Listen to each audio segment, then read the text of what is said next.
when he stopped Slimer. Come in, Ray. Ray. Come in. Oh, we're live, by the way. We're live. Live. Doing it live. Doing it live. It's not Pop Stash. You can hear us while the music's playing, by the way.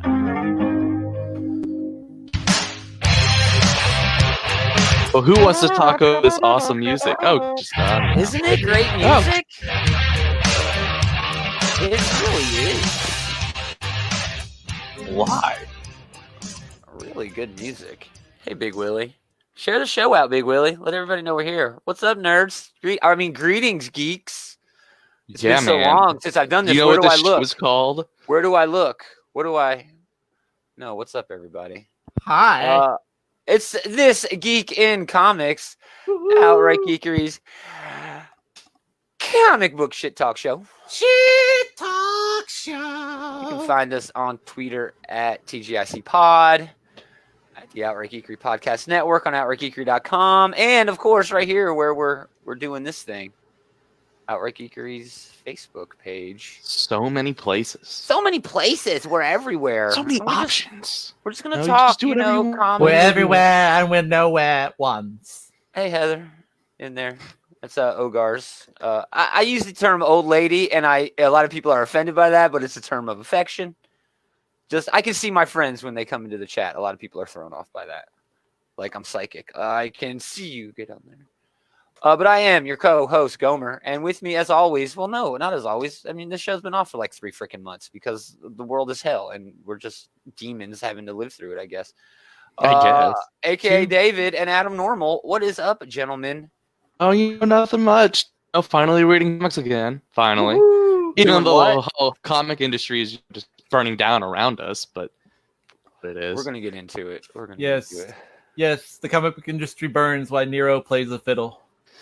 I mean, it really does feel like that. But I don't. Let's be positive, because you're gonna bring me down, you a-holes. I'm bringing you down, Bruce. How you doing, Gaumer? I mean, I saw last night you were getting into some Predator now. Oh, dude, yes. I've been yeah. Nothing wrong with that. I was drinking scotch last night. Scotch. I think Scotch. I love scotch. by the time it hit midnight, I had 5 scotches. Well, there you go. That sounds like a great night. Plus some Arnold.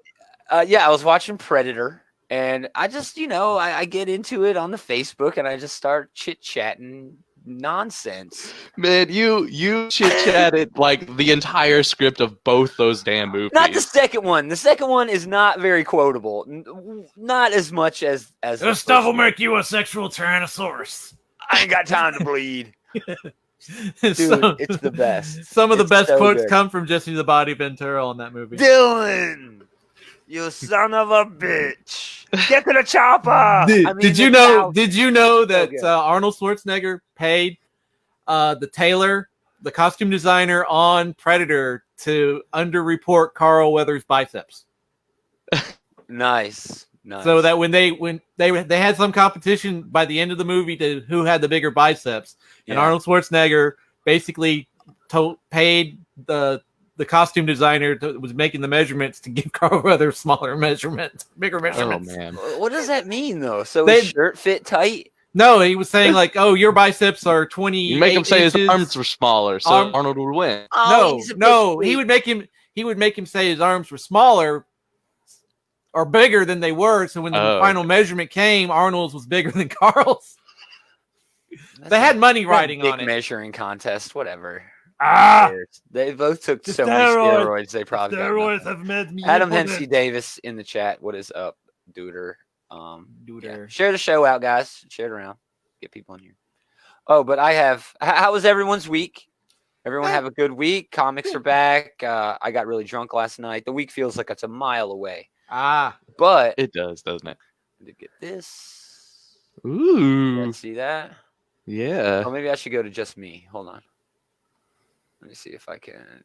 Yeah, there it goes. This is the G.I. Joe Classified Scarlet action figure. I haven't opened it yet. Maybe I'll open it on the show. I doubt it because she doesn't come with very many pieces. It's unboxing.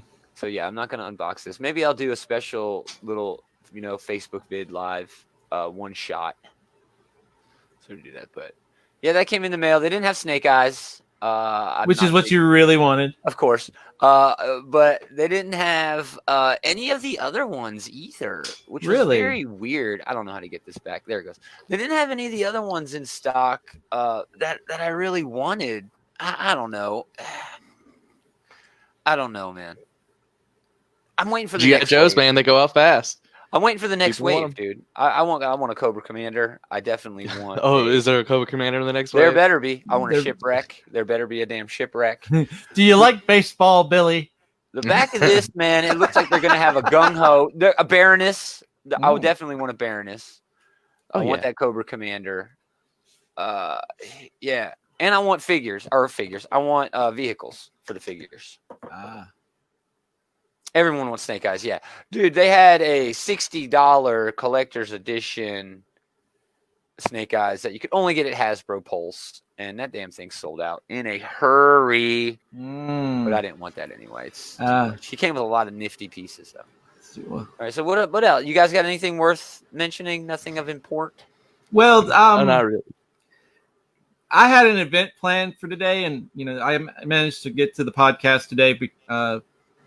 But one of my cousins, she's a high school graduate of 2020, and she didn't get to have her graduation, so we just had a kind of a big family function where we kind of streamed together and kind of had like an online dinner and all that. Just good. You didn't get together. No, we didn't get together. We got together via Skype and such to show our support. There's some debate about all of that, but yeah, I'm just going with what my doctor told me to do. Yeah, he told me to stay at home.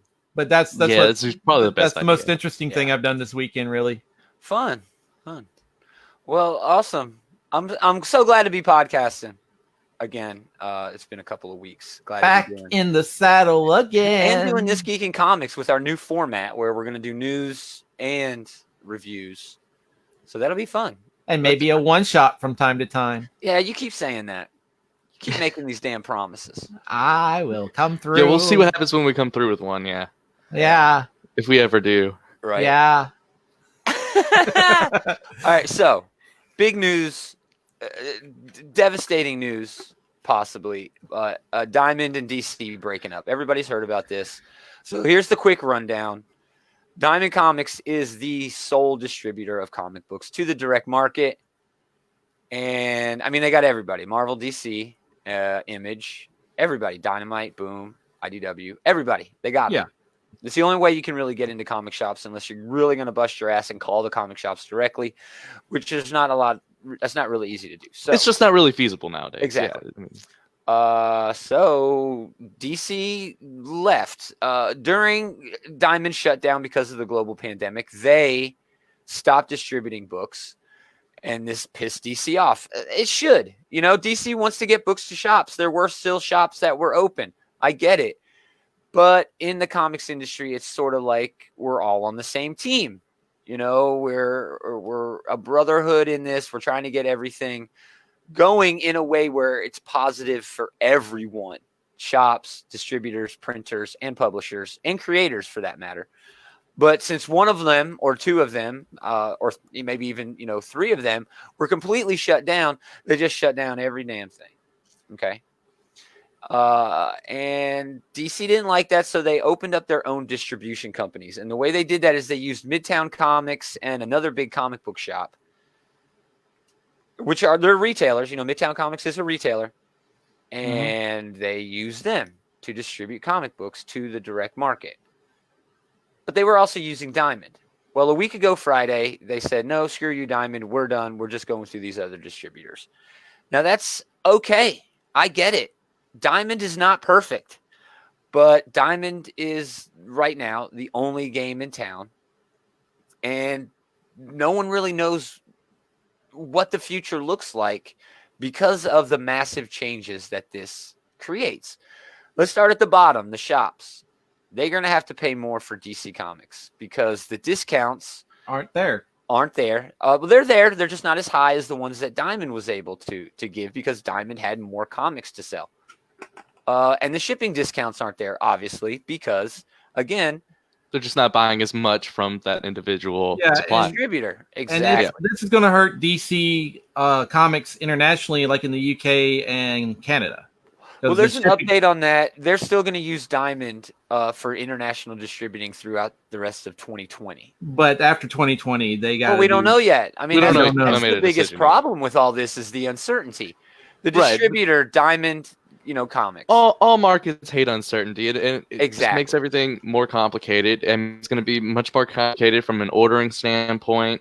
It's going to be much more complicated from a supply standpoint. Yeah. It's just everything's going to be much more complicated. It's going to be much more harder to get everything in. Yeah. And the net thing that's going to come from all this is less comics are going to get bought overall.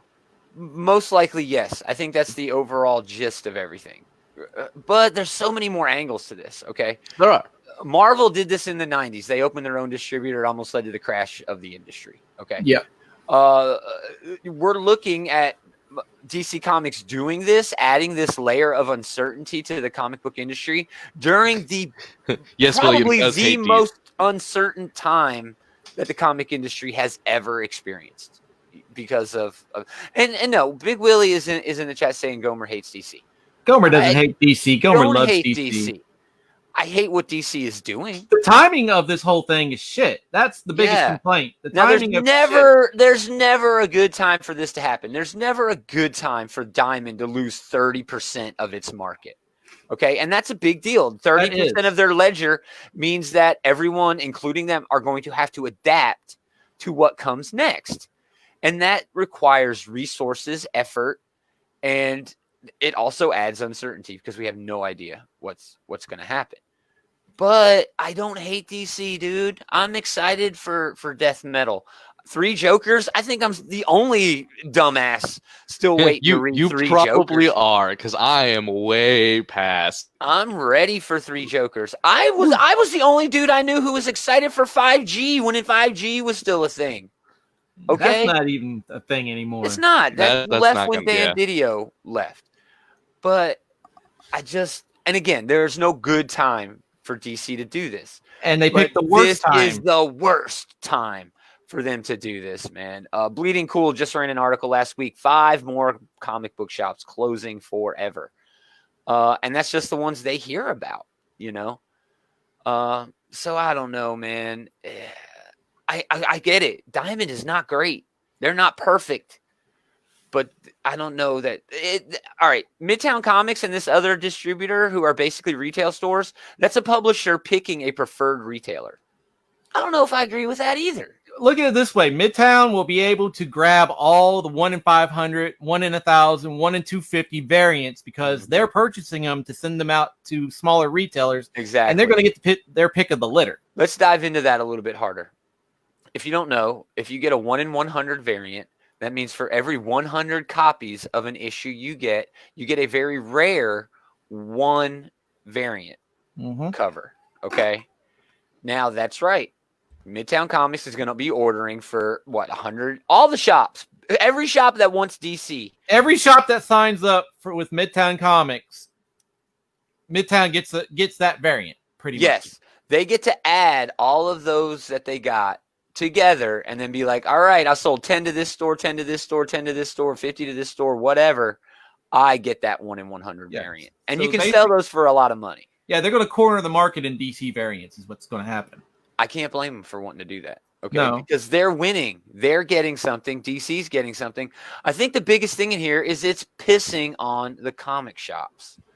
And I hate that, dude, especially in this time. I don't want to see small businesses close of any kind, but especially shops. Comic book shops helped create an entire culture of what we have now. There would be no MCU. There would be no popular movies without comic book shops.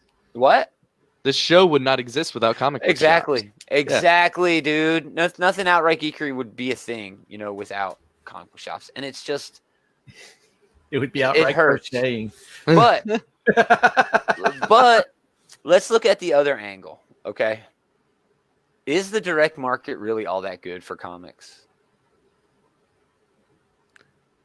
Is it? Isn't it a collectible? It is collectible. It is. And if you just want to read comics, I think the direct market is holding back the innovation that makes digital comics better. I'm not interested in digital comics. I am. I'm okay with just reading them. I think a lot of the people who would end up being comic book readers who aren't now would get into it through digital, right? I'm not saying digital comics are bad. I definitely think they're good. I mean, I do enjoy reading digital comics, but I mean, part of the hobby, the reason why I like it is, I mean, I do like collecting the physical copies of the book. If you're a collector, I like you're gonna having a full collection of, like having a full run. You know? Yeah. No, I get that appeal, but I think those are less and less. All right, Big Willie, you can't have it both ways. Big Willie's in the chat saying, say no to digital. You can't have it both ways. You can't say that DC is number one for what they've done to the direct market and say no to digital. I mean, I'm just not sure that is rational.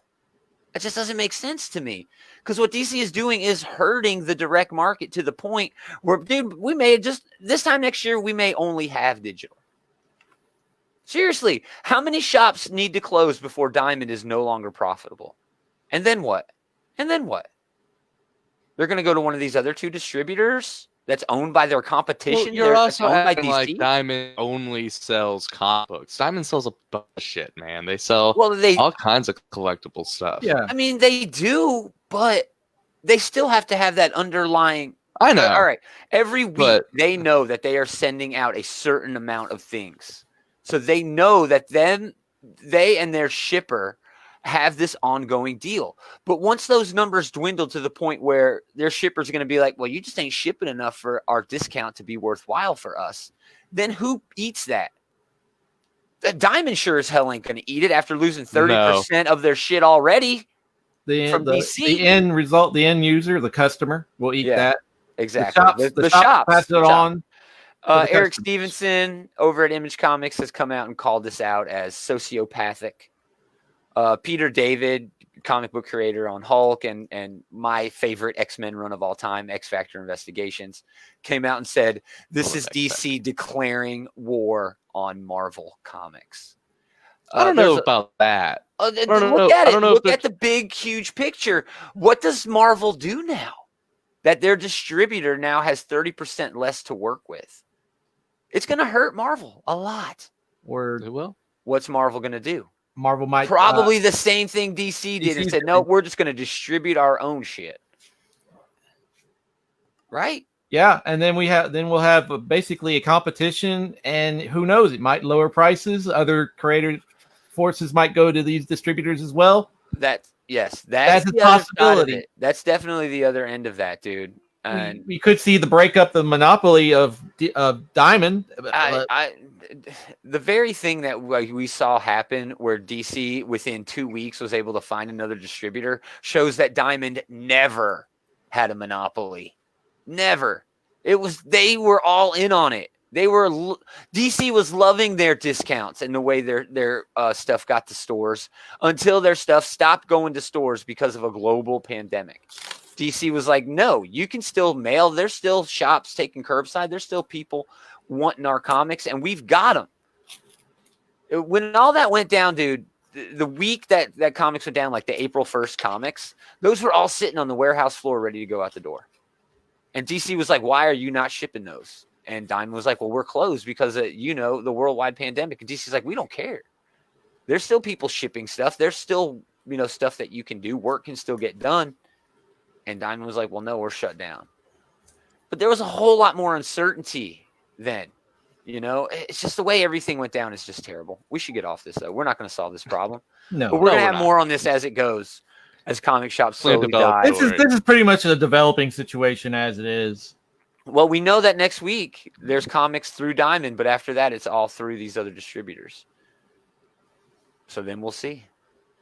Have you guys done anything personally in response to this?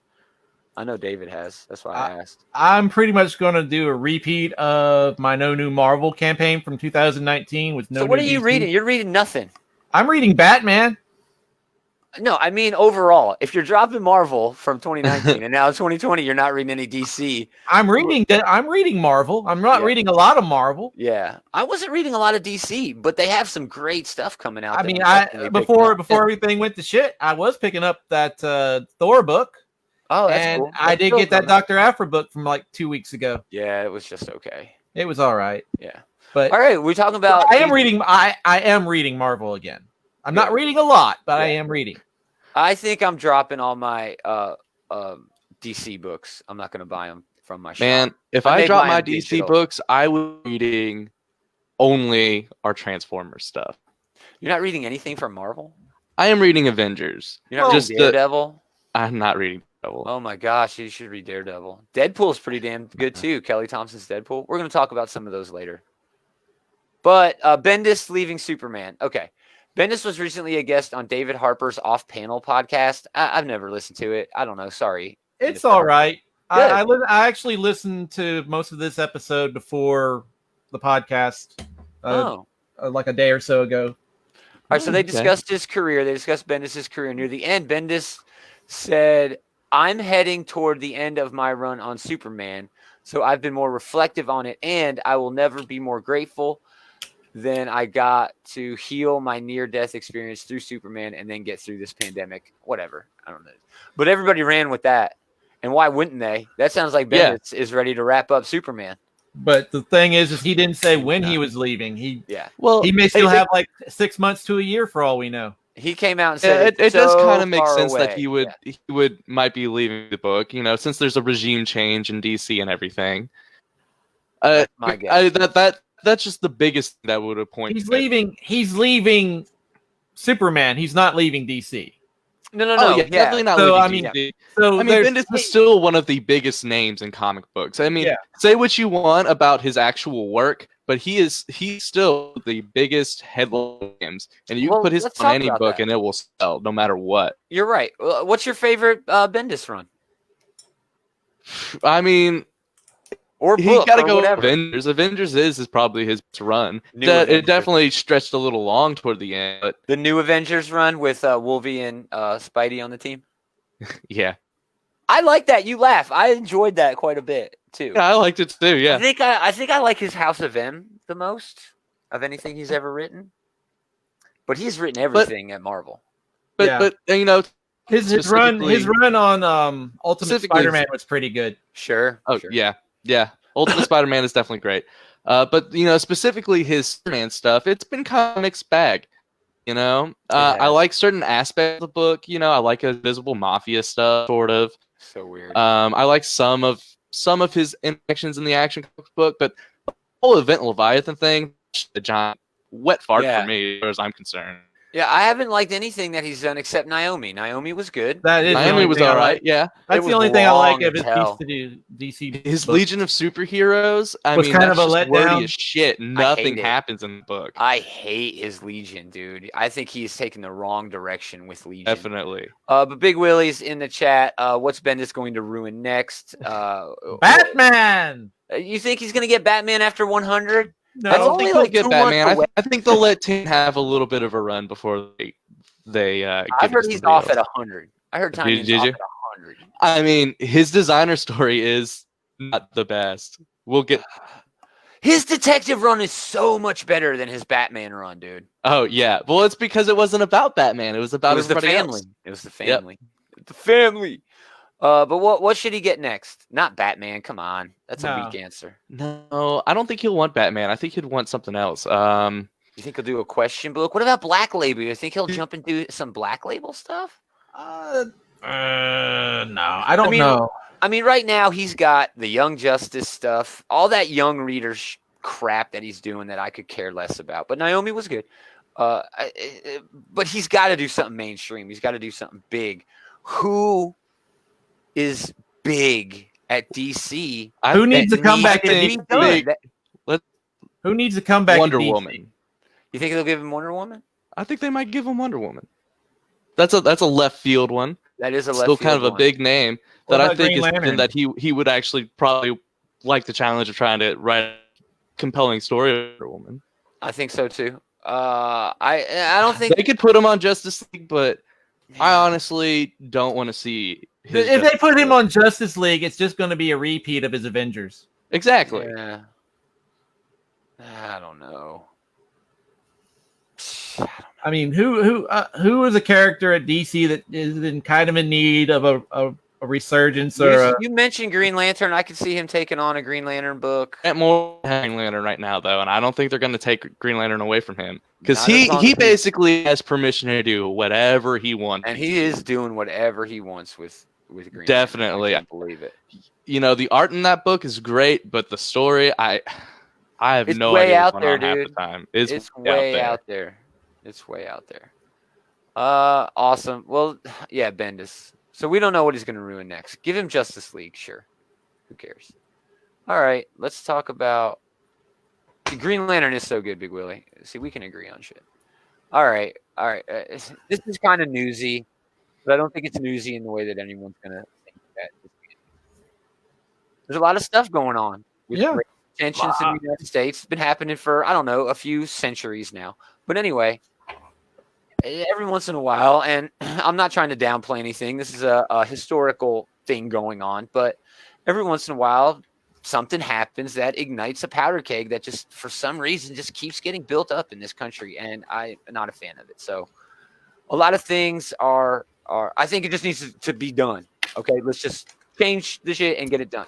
That's not me. That's not what we're talking about here. We're talking about how this impacts what we talk about here. And what we talk about here is stupid, petty, terrible nonsense that has to do with basically promotion. Okay? Comic books are promotion. Let's just be real. There's a Transformers comic. Yeah, it's entertaining. What was it originally meant to be? Something to promote action figures and cartoons. Okay? Toy lines. G.I. Joe was an animated 30-minute commercial. Exactly. It's all Masters about of the Universe. Exactly. It's all about marketing. Yes, there are quality stories there. There's entertaining stuff to be had.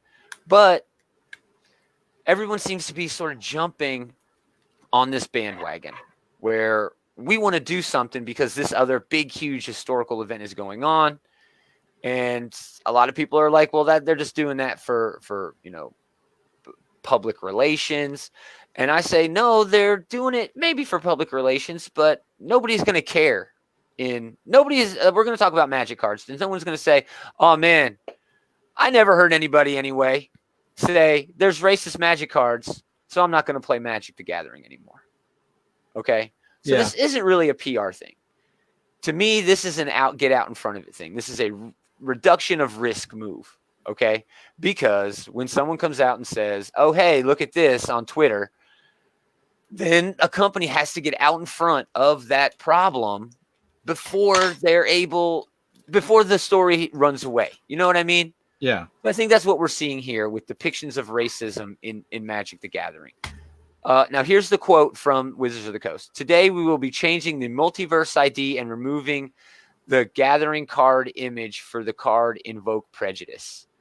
Originally printed in 1994. It's 1844 isn't that right? Or 1488, whatever. 1488 is what it is. That was the multiversal ID of the card. Every Magic card's got its own ID. Yeah. Anybody who knows history knows 1488 is Nazi racist as hell.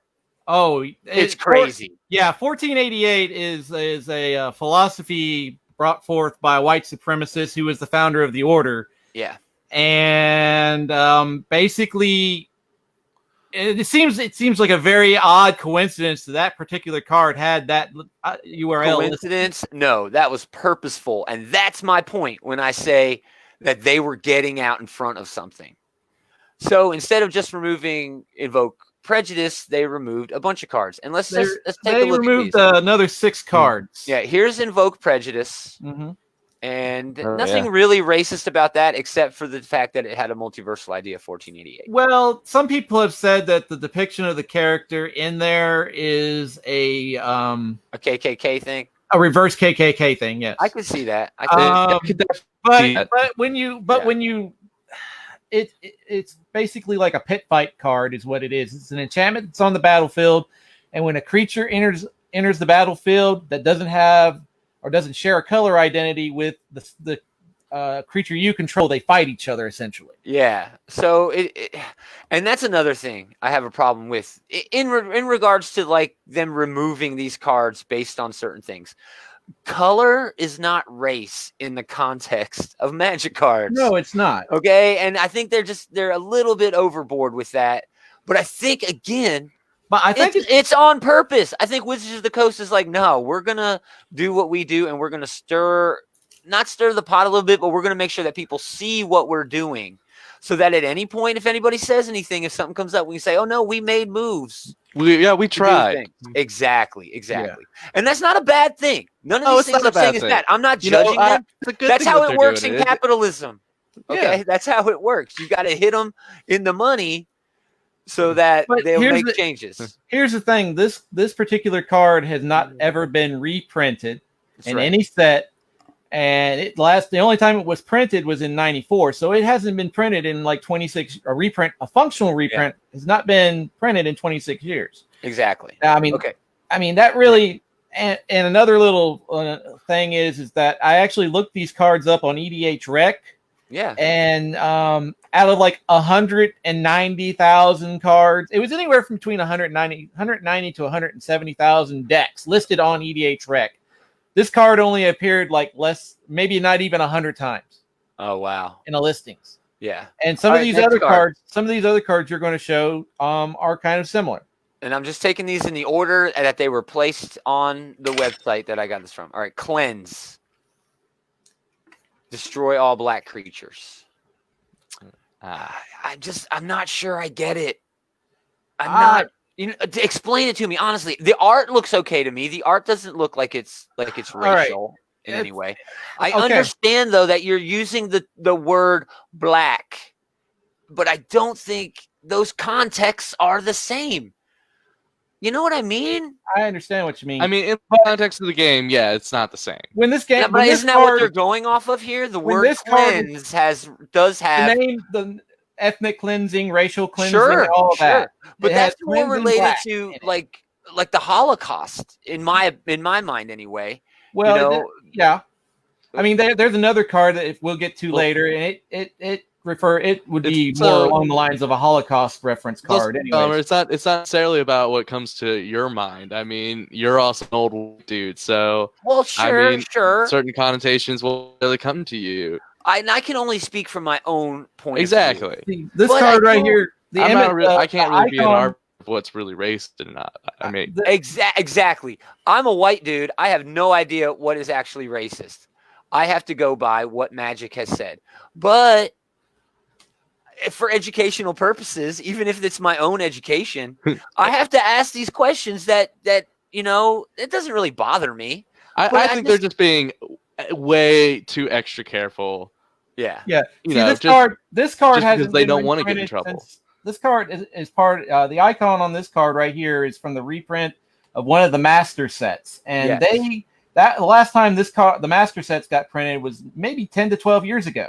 Do you have any stats on this? This was probably in a lot of decks. This probably topped over a 3-digit number. I mean, the highest one out of like the 190,000, 170,000 actually got close to 1,000. Oh, wow. So like 0% of the decks in this listing had this card. Yeah. Let's go to the probably next one. when this was printed, probably the meta at the time had some very mono black decks, and this was a answer for that meta. Yeah. That's all I could probably tell you. In EDH has got the color identities are a lot more diverse. So a card that just eliminates one particular color of creature, not as powerful as you would think. This is really the only card that I had a problem with them doing the cleanse. I think that was a little bit over because it is definitely overboard. It's definitely a very useful card to have. This card right here, the very old card. Very old card. This comes from, I think, Antiquities, if I'm looking at that's true. The icon. Stone Throwing Devils is straight up a racial slur. No way around it. Okay, that is a historical racial slur, Stone Throwing Devils. So this is an easy one for me. Yeah, you should. How is it taking you this long to get rid of this card? Are you serious? I got another one of those coming up too, the next one. That one right there, you can make the argument that would be a Holocaust-related top. The term gypsies is a racial slur to this day all over Europe. Yeah, that's terrible, dude. This should have been gone a long time ago. Let's go. You ready? You want to go to the next one? Dave, you just kind of quieted up on a lot of these. Well, obviously the name. Yeah, obviously Oh, jihad. yeah, It's obviously. Yeah, you certainly can't a have racial that. and religious war. That's what it is. Yeah, it is. And yeah, that's a terrible, This terrible card. come from Arabian Nights. It's never been reprinted, as far as I know. If it's been reprinted, it hasn't. Arabian Nights, in and of itself, is borderline. Okay, Yeah. it really is. But then we're looking at like very early Magic here, very early, like early. Sure. And I mean, again, you say that you're bringing up a good point about how society evolves, and gets a little smarter. And I think, social media, the way we're all connected, has brought everything so fast, has made everything so quick that we're just going to have to get ready for this sort of thing. You know what I mean? When something happens, it's just going to happen. All right, next one. Yeah, this one too. This is a problem, basically for the picture. Yes. I'm sorry. That is a black dude being tortured, and it's called in prison. That's just bad, dude. That's just That's bad. God. And there's nothing else wrong with it except for the picture. The art. The art. And that's really the only one where the art really, I think it was the push there. Not that it's not great art, but it's in a terrible context. The context they put it in is bad.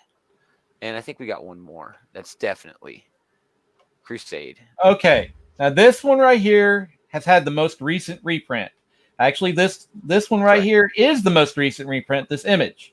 Mm-hmm. This is from the Elsbeth versus Tezzeret set. And that's still 10 years ago. That's like 2008, 2009. It's 2010. It says on the card. I probably bought that set. I probably 2010. have that card. Yeah. I know I had Crusade. I know I had a much earlier version of it. But this is an Anthem card. And of all the cards that we've seen so far, this card right here is probably the one that's affected most on EDH Rec. Yeah. It's an easy card to throw in your white deck. It's easy. Yeah, it's an Anthem card. It pumps all your creatures.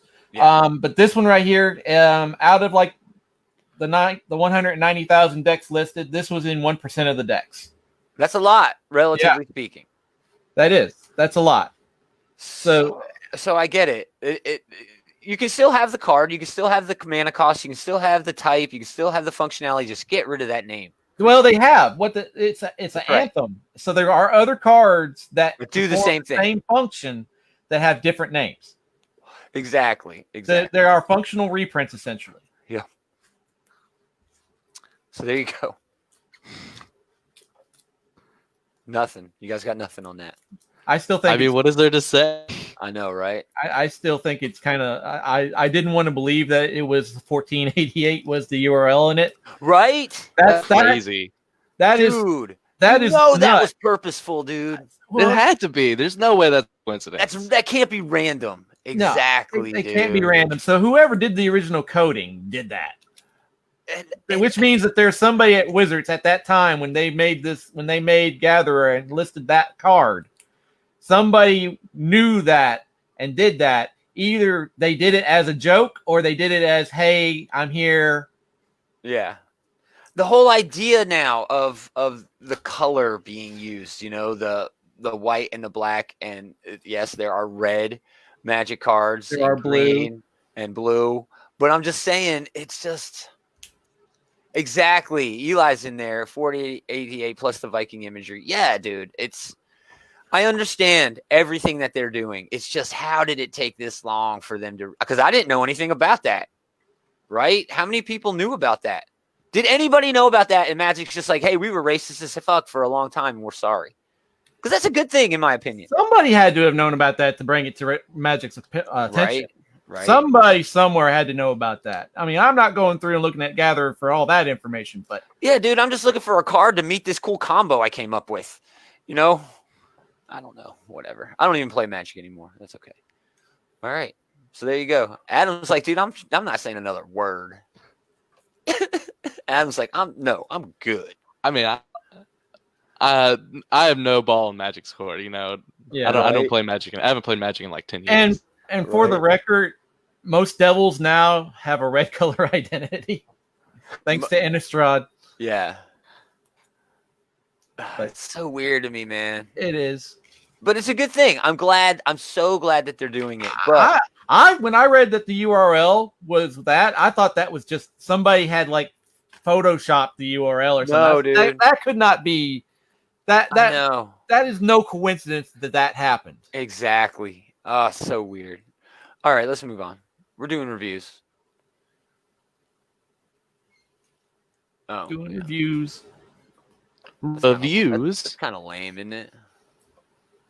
Was that if we were waiting on the whole time? That's the gift we were waiting on the whole time. This is the one This is the one that the show. This is what the whole shit's been riding on. Is right here. I'm so sorry. I'm so sorry. I feel terrible. But yeah, we're gonna do some comic reviews. It's just our top 3 faves of the week, and we call it top 3.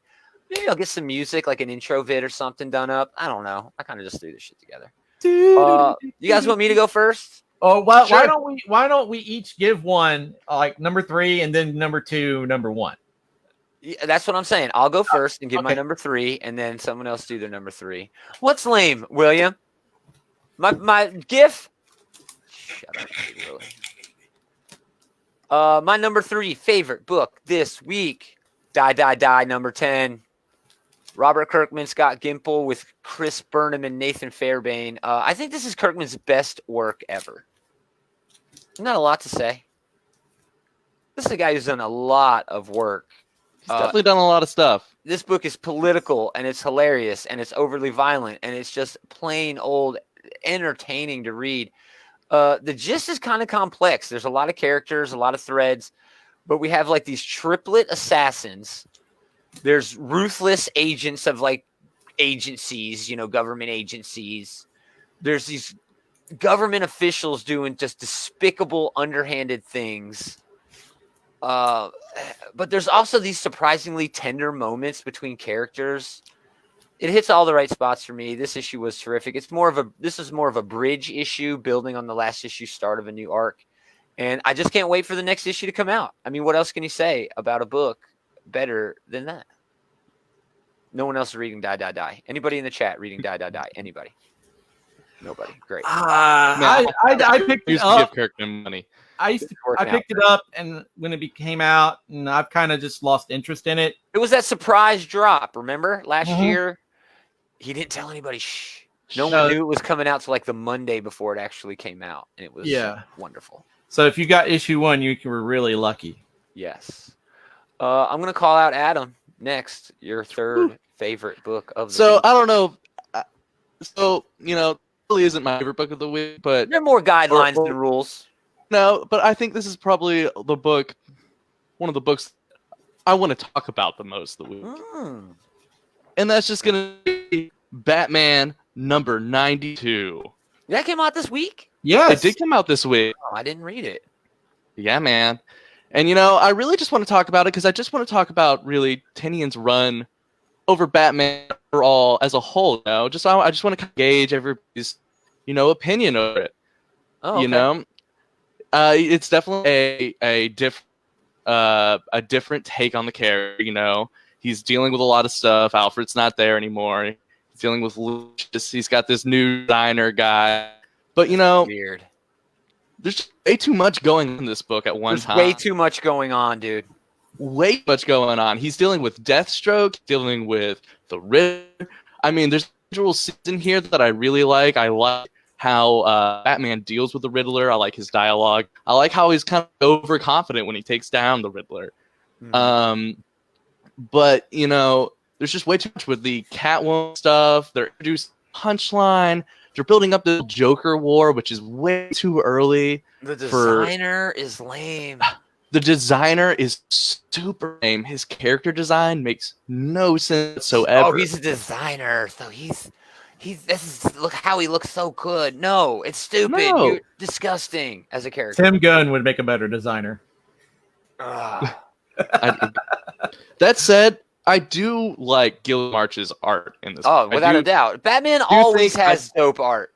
Right. I do think the art is really good, and I do think the dialogue is pretty good in it. It's just the story. It's all over the place. He really needs to focus in on something. I don't know.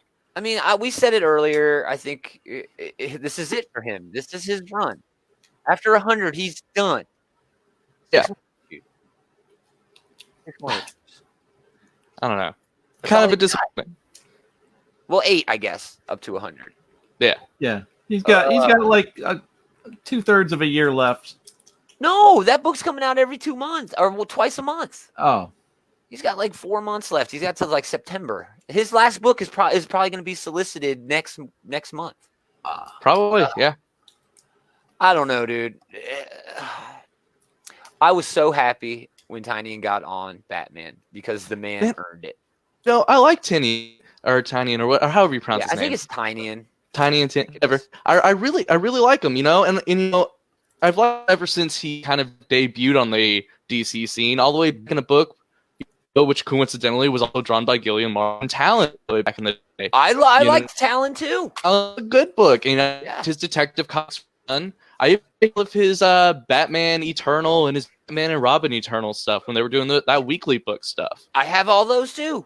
Yeah, I really like him. Yeah, Punchline But is kind of there's just whack, man.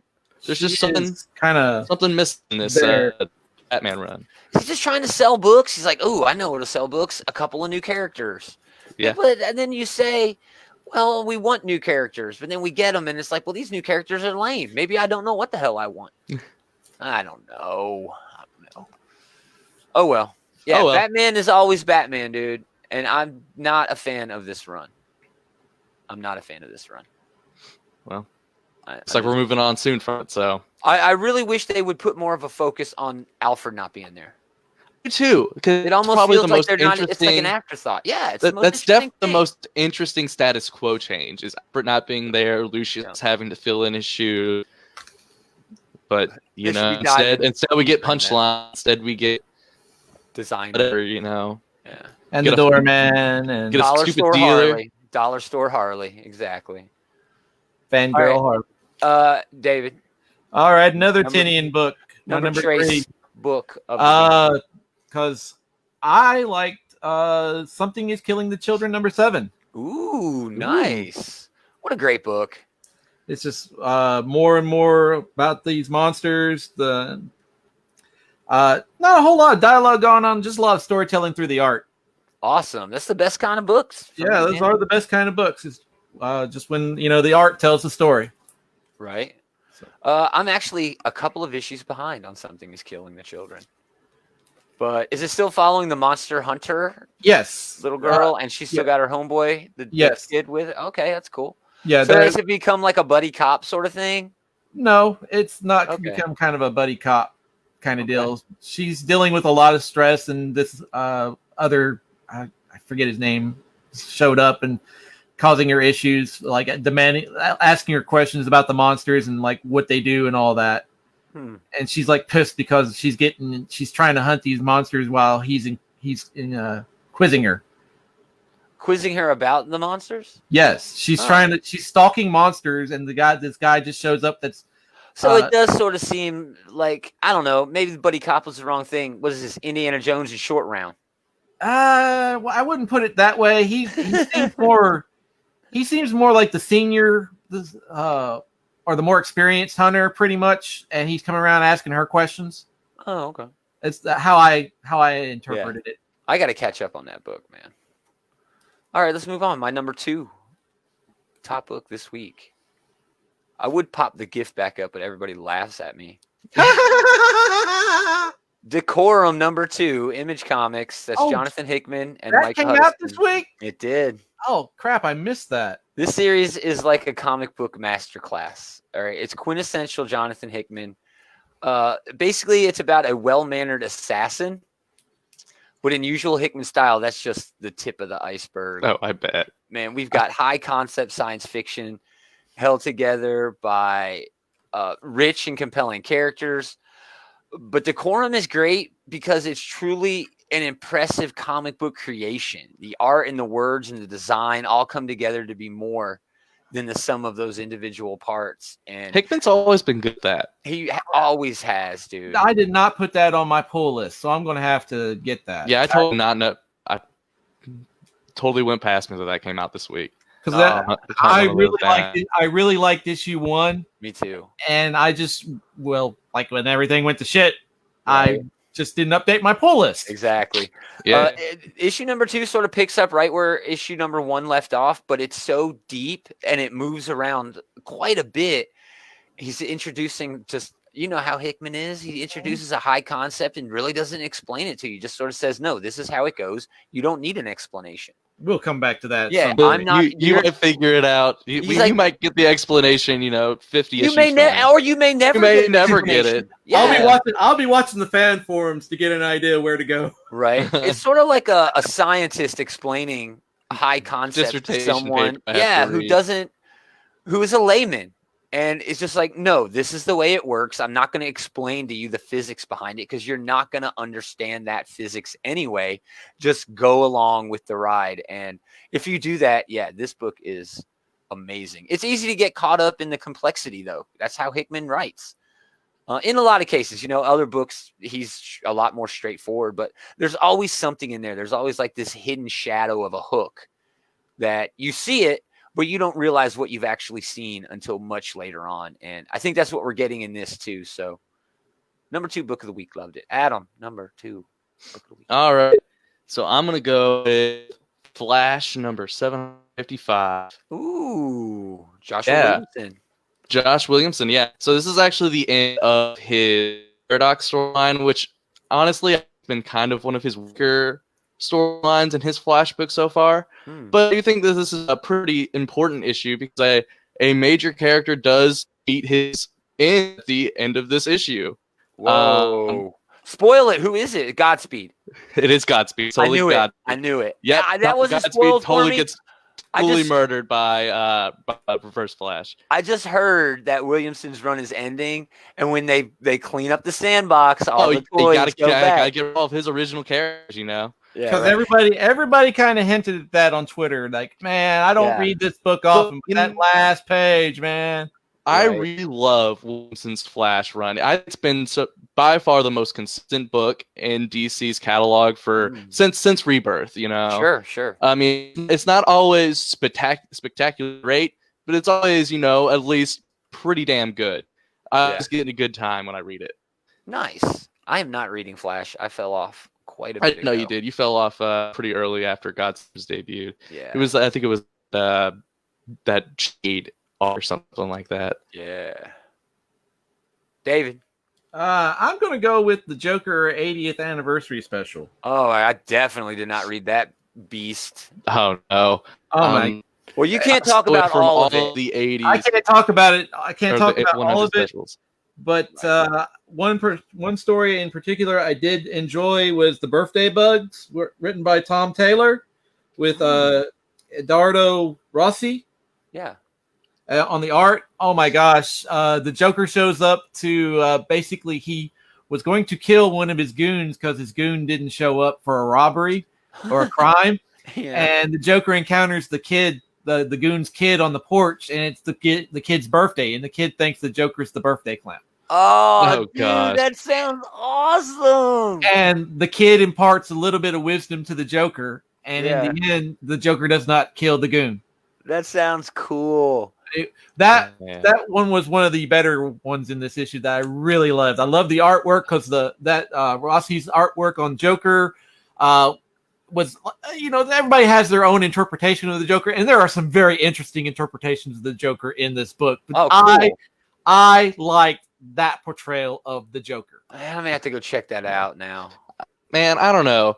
Those 100 spectaculars, good stories in them. They have art, but they're like meaningless cash grabs most of the time. I tend to agree with you, but if there's something you were complaining about special anniversary is the other night, and these are the ones that I would say are the ones that kind of need to go. They're the kind of ones that I don't know, they're clogging up the space. They certainly add to my frustration in that context, right? And he's talking about Detective Comics 1027, which for some reason is like 1,000 issue anniversary of the debut of Batman. That's a pretty big deal. I get it, I guess, in a way, but then in another way, I'm like, I mean, it's a big deal as far as made up superhero characters. Yeah, I would have never cared if DC hadn't told me. And not that that's a bad thing, but to add that on top of what you said about these 80th anniversaries, yeah, dude, it kind of feels like a cash grab. It does. Yeah. But I mean, given the selection of DC books, and it was interesting. Awesome. A lot of good pinups in there too, especially in the preview that I saw. A lot of very good classic artwork for covers from the Joker's debut onto the modern day.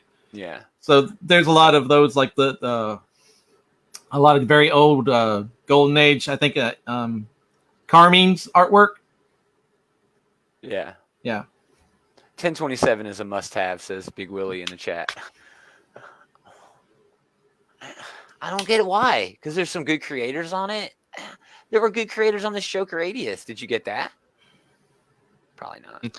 Is it me? The Joker 80 is part of the lineage of your number one Detective Comics. That's true. That's true.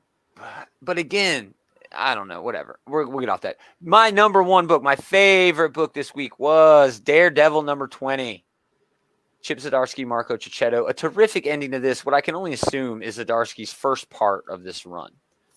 Matt, as usual, is dealing with real-world villains and real-world issues while also fighting his own demons, which is just classic Daredevil for me. I think it's classic Daredevil for everyone.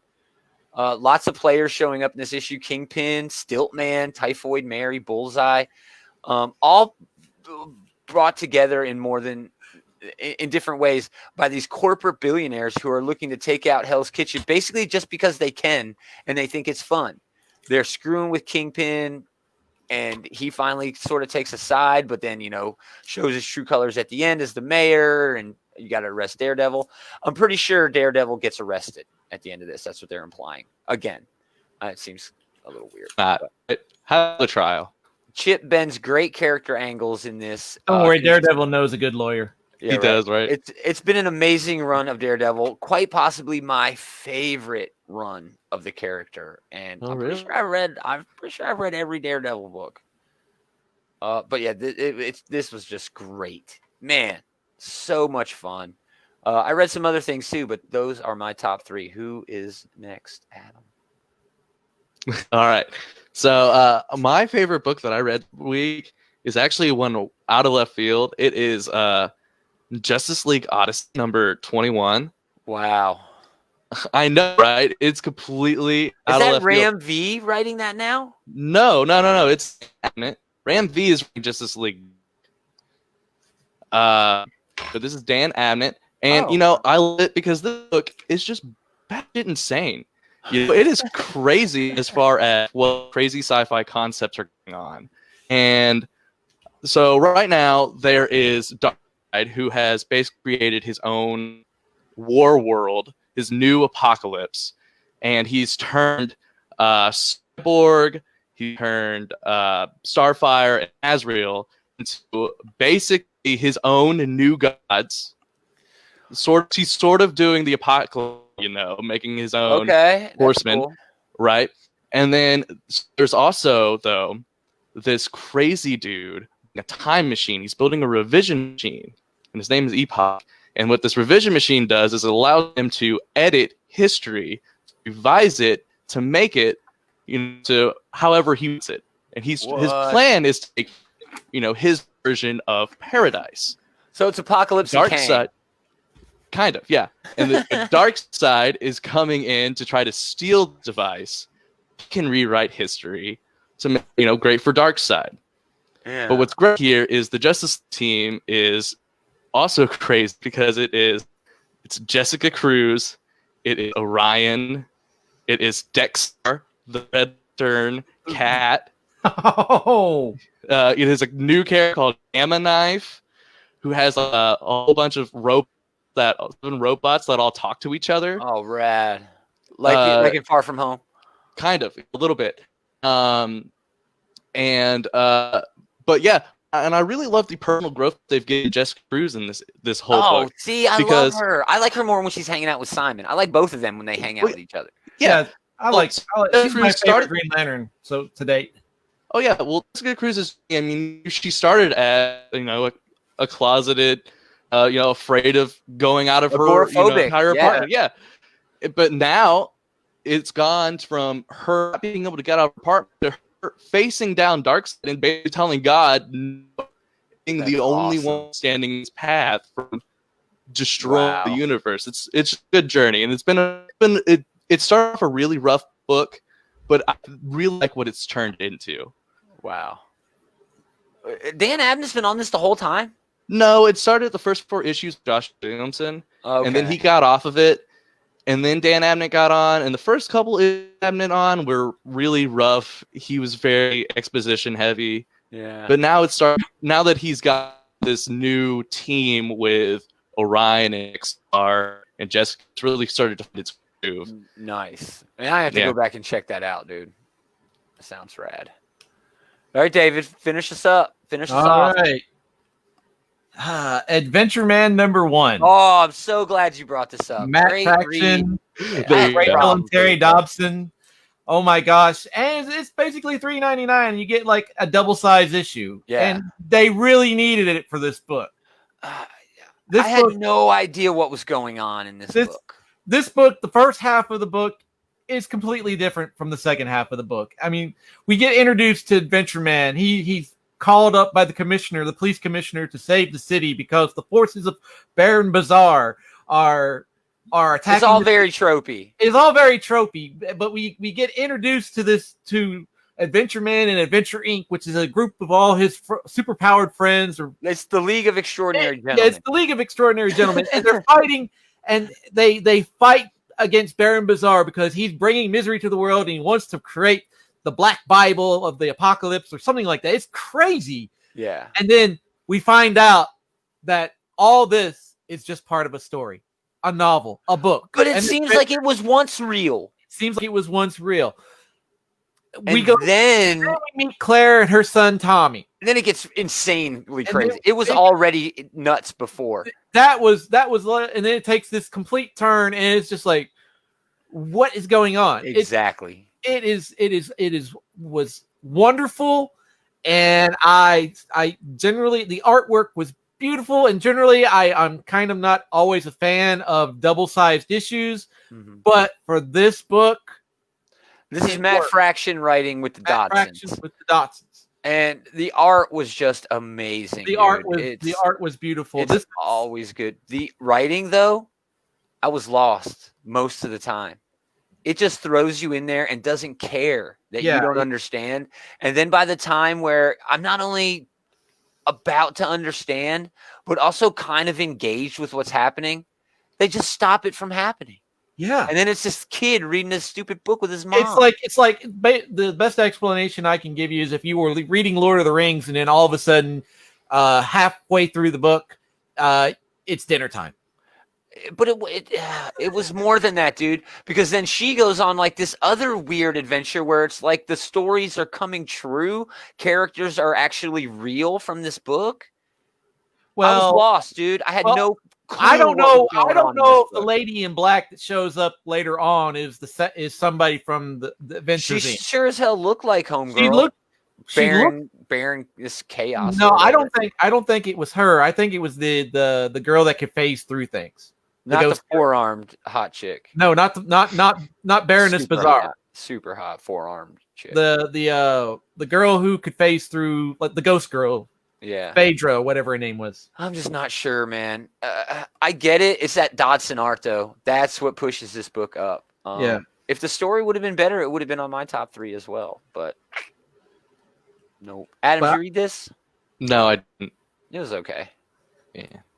I really liked it. I'm glad I picked it up. Well, I still recommend it because it's bound to get better. It's Matt Fraction, dude. Yeah. He always gets better. But cool, that's it. We did it, guys. We did it. Thanks for listening, everybody. Yay! I want to thank everyone who tuned in for hanging out and checking us out. Let us know what you think in a comment or whatever. Find us online, outrightgeekery.com. We got a bunch of other podcasts. A wrestling podcast. They're actually streaming right now. We're competing right now while we're streaming, which I didn't even know you could do on Facebook, which is awesome. It was a great test.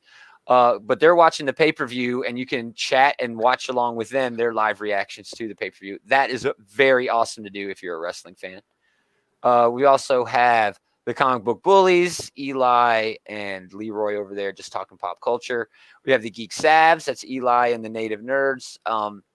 Doing Geeks, some sort of a Native American slant. I love that show. What else we got? Instruments of Destruction, where we talk Transformers comics. I don't know when the hell we're going to do that. Gotta get some Transformers. We gotta get some Transformers comics out. Damn it! And there's so many on the way, dude. They got that My Little Pony crossover. We got that 1984 throwback. Hey, I'm excited to read that My Little Pony crossover. I bet you are. I can't wait. He wants to get the action figures too, right? What else we got? We got Get Valiant over there. That's all they talk about is Valiant comics. We got Bad Idea. We need to do hey Big Willie. Oh yeah, we got OK Boomer. They stream right here on the Outright Geekery Facebook page. Big Willie, we need to maybe do an AWA podcast, man. Do an AWA live stream. Maybe get one of the guys from the crew to jump in there. Big Willie keeps saying, "Oh man, I'm hooked on streaming." Then he streams like a half an hour a week. Whatever, Big Willie. Anyway, I love that guy. What else Big we got? Willie will see you now. Yeah, we got King Willie. Yeah, I was so sure that William was gonna comment on that King Willie from Predator 2 comment I made yesterday. But anyway, we also have Riddle of Steel. That's a pretty new show that we have. It's just Conan. And when I say just Conan, it's not just Conan. It's the movies, it's the books, it's the comics. There's a lot of Conan. Talk show too. We got what? It's the late night talk show too. Yeah, it's the it's the redheaded, ugly Irish bastard on TNT. It's all that. But I'm sure I missed a show or two in there. Go to outrightgeeker.com/podcast and you'll get all those shows. Be sure to check us out on Twitter at TGIC Pod. TGIC Pod. Follow us over there. Do you even post anything besides the show? What do you do? I can start posting some things. I can start. Yeah, you should do that. Oh, okay. Yeah. Well, I'll start posting. Henry talked to me about something, so I think I can help out there. Fun. So, cool. Most of all, I want to thank you guys, aka David and Adam Normal, for hanging out and doing this thing. Thanks for having us. It's always a pleasure. I have some outro music. I should probably play that. Awesome. I was thinking about doing a stream of the Fortnite event, but apparently they bumped it up. Oh, did they? I don't know if I'll be able to do a stream of that. Outro music. Outro music. Same Geek Time, same Geek Channel? Yeah. I don't know. It's dumb. Same Geek Channel.